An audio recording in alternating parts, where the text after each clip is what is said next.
Thank you so much, Dennis, for inviting me to do this today. And first thing I have to tell you is a little bit of a confession that the title of my presentation is like putting the cart before the horse. So let's start off with, what do I mean by watchword?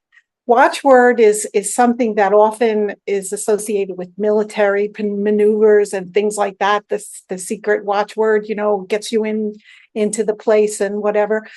But actually, if you look in the dictionary, there's 3 or 4 different definitions. One of the definitions of watchword is a guiding principle.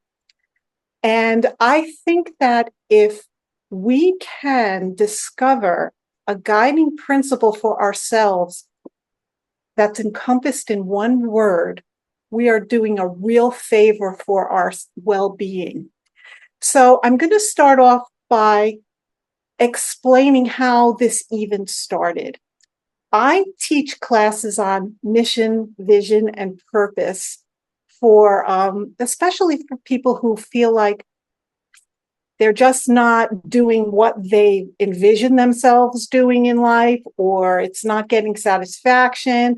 And, sometimes you still have to work that job that maybe is not fulfilling, but what can you do on the side of that? So in one class last January, I was teaching a class and they were very interested in this, but they were struggling because was a lot of reading and they had to write things down, and they were just feeling like I can't come up with anything. I can't write a whole mission statement. I can't. And one person just blurted out, "Can't I just write one word?" And for me, that was an epiphany, because I thought, of course you can write one word. What one word, fulfills you or can serve as a reminder. And this is how the whole watchword concept came to be, because a watchword is something that has meaning for you. It's a helping thing for you. And it's a way to build your resilience. For me, joy instantaneously came to my mind.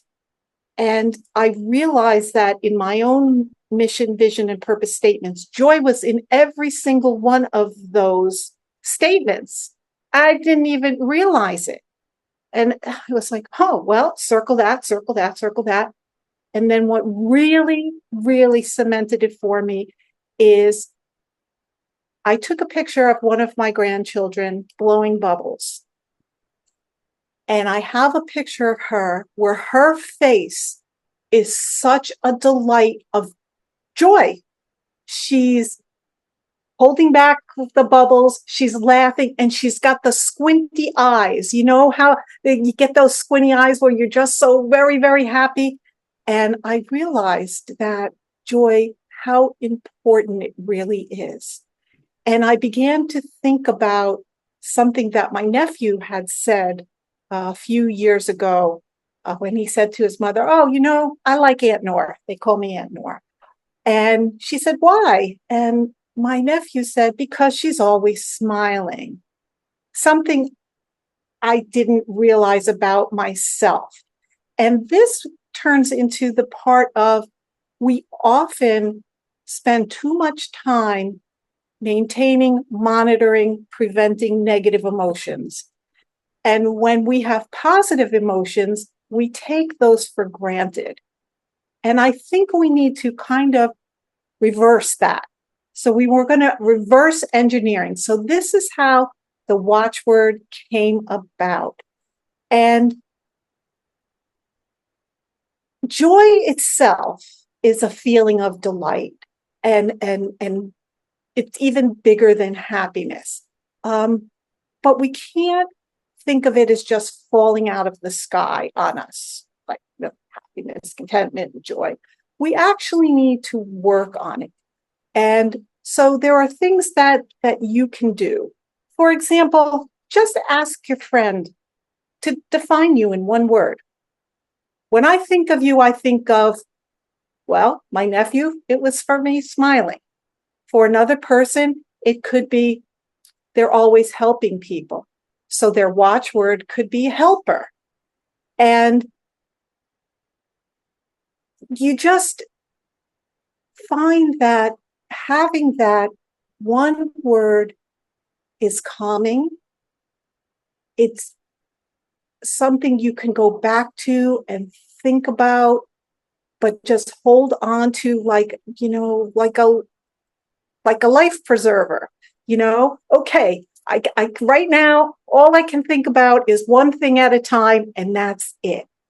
And the way to find a watchword is to start thinking about things that you take for granted in your life. For example, what emotions do you feel you experience most? Positive emotions or negative emotions? And what are the circumstances within you feel these emotions? The thing is that we know we're going to have positive emotions, we're going to have negative emotions.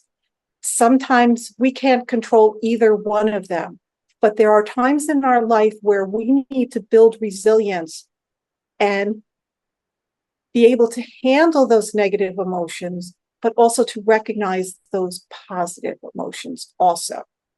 So, as with me, I found the word joy, like written in so many things. What words come to your mind when you think about yourself? And what would someone say about you? And what kind of word can you discover for that? Ask a friend to describe you in one word, as I said before, and try to think of the negative emotions you have and what are the opposites of that. So if you're having an emotion of feeling defeated, what word would help you feel successful? And you might think about, well, I'm accomplished. Okay, so accomplished could be a good watchword for a person who needs reminders about the successful things they are doing, giving honor to that, helping the person tamp down the negative. So you have this two balancing things. And when I say what's your watchword, this is so very personal.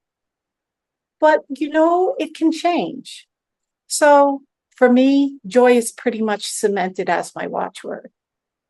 But who knows what is going to happen in my life?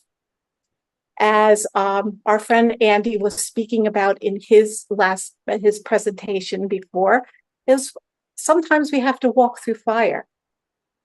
And that will bring up a lot of negative emotions and things like divorce, losing your job, losing a spouse or a good friend. That definitely brings a lot of negative emotions that you have to walk through that fire to get up to the other side. But what I always recommend for the people in my classes is you need, once you get through it, to stop, look and listen, like they tell the kids at the crosswalk, and say, well, okay, I got through that, but how did I get through it? What was my strength that helped me get through that? Was I insistent about something? Was I strong? What did I remain strong despite something? Did I have help from other people? How did I get through that? And what can I learn from that to build our resilience? So, what are your favorite emotions? You might say, oh, happiness is my favorite emotion. But you also might consider something like being pensive, having that as an emotion that you need. Because when you're pensive, it's not necessarily being happy, and it's not being sad or uncomfortable. It's thoughtful. And being thoughtful is often what we need to, again, walk through that fire. How did we get there? And then we can say, okay, I understand what happened here. I walked through it, and now I am back to joy. I have that joy of mine, or I have that contentment, or I have that happiness, or I have that accomplishment. Whatever kind of word that means something to you. And if it's an unusual word, if it's a 4-letter word, if that's something that gets you up and going in the morning, that's okay. It's specific to you to help you. For joy in the mission, vision, and purpose statements that we write in the class, I'll just give you an example of how I incorporated joy into those things. So my watchword now is at the top of the list when we talk about this. What's your watchword? Joy. And so what's your purpose? For me, each day, I wake up excited to spread joy through laughter, storytelling, and teaching. Okay, so what's your mission, Noreen? To create joy through sharing well-being habits and helping others create a purposeful life. So those are the 2 action statements for me that are connected to joy. The last statement we have is our vision statement. Now, vision statement is perfect world. You can do anything. You have all the help you need, all the resources, all the money, all of that. And my vision for the world is a world in which joyful well-being habits become universally practiced. And so now I have for myself statements that help me stay on track for the things that I want to have in my life. And again, it may not be your job, or you may be a person who found the perfect job, and all of this really works for you. But the thing is, you need still to find that personal word, because as we know, firings, companies collapse, layoffs, things happen, and you just cannot put all your eggs in that basket of your job. So think about how your watchword can work through your employment, and also how your watchword can help you through your personal life. And that's why joy as a watchword came to me, and why I am now asking other people to create those kinds of things. So one thing we can do always is to try and be a little more lighthearted in life. And as a laughter wellness instructor, I tell people that laughter existed before humans had language. And it wasn't because anything was funny. One group of Neanderthals would meet another group of Neanderthals, and they had their own sign language, they had their own little grunts, and somehow the brain, we don't know how it really happened, but they started to make these huh, huh, ha, ha, hoo, hoo sounds, which became sounds that were showing we're not aggressive, we want to work together, we want to be friendly. And that was really where laughter came from. Not because anything was funny, but it was a way to show that we are friendly and harmless. So we started laughter like that. Lots of years go by, humans walk along all the trails that become civilizations and whatever, and then you end up with cultures, and cultures where sometimes even smiling isn't thought of as a good thing. And sometimes jokes were terrible also because they would always have someone the butt of the joke. The butt of the joke is the person being made fun of or demeaned or whatever. And up until today, where now we feel like we have to be careful in the workplace about telling jokes or sharing memes or things like that, because not everyone has the same sense of humor. And rightly so, we never want to offend anyone with these kind of things. So laughter is part of your toolkit for resilience. So now you've created your watchword. Maybe you've created your mission and vision for yourself. And where does laughter fit into this? First of all, lots of us during COVID spent a lot of times watching comedians that we enjoyed. And that's perfect. Or sitcoms that we enjoy and make us laugh. That's a perfect thing to do. Gets your endorphins out, gets your heart rate up, and whatever. However, sometimes it's not available or you'd like to do something different. So you can do a laughter exercise. And that's where the laughter wellness and laughter yoga kind of comes in, where we do things like this. First, we're going to deep breathe like you do in pranayama. So you're going to breathe in through your nose and out through your mouth like this. And then, keeping that in mind, you're going to remember laughter sounds as ha, ha, ha, ho, ho, ho, he, he. And then we're going to use those laughter sounds when we breathe out. So, for example, you breathe in and out with ho, ho, ho. Now you take another breath in and do this. He.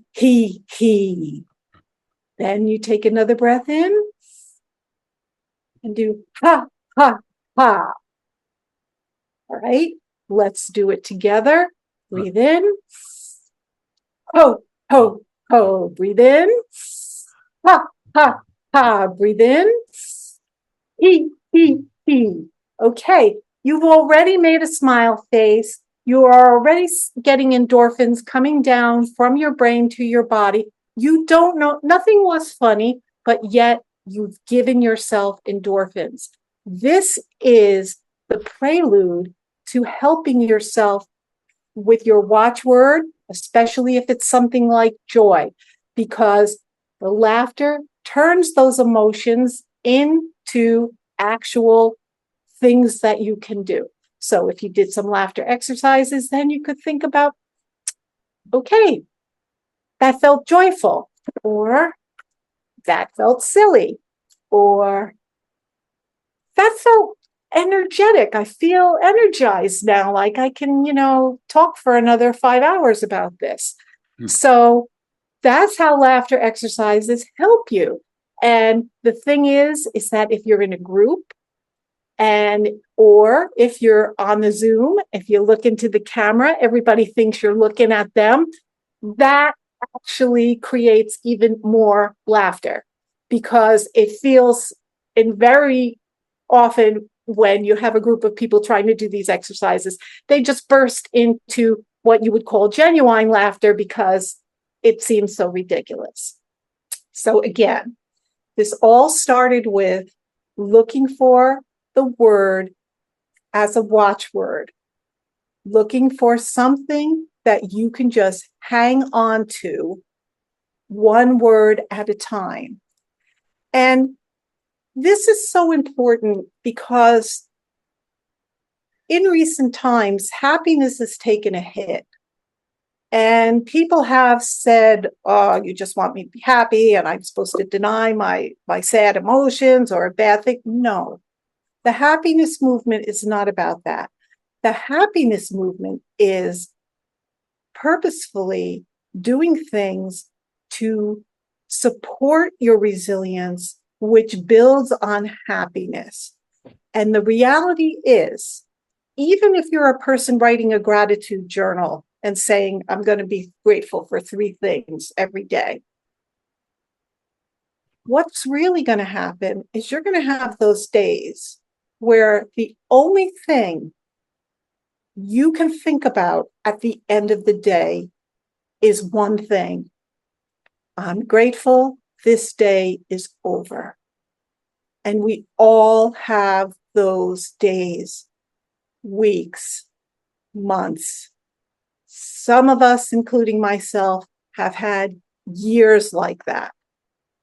And this is how a watchword can also help you push your way through these things, walk through the fire, come out the other end, and take a deep breath and say, wow, thinking about joy really helped me. I wasn't feeling it. It just wasn't around me, but I know in my heart that if I could just push through, I could find that joy again. And that's what this is all about. Finding a word, your watchword, your secret thing that when you say it to yourself, it reminds you of the person you are, the good things that you can accomplish, the things you can do with your life, and the understanding that today might be one of those days, but tomorrow is going to be better.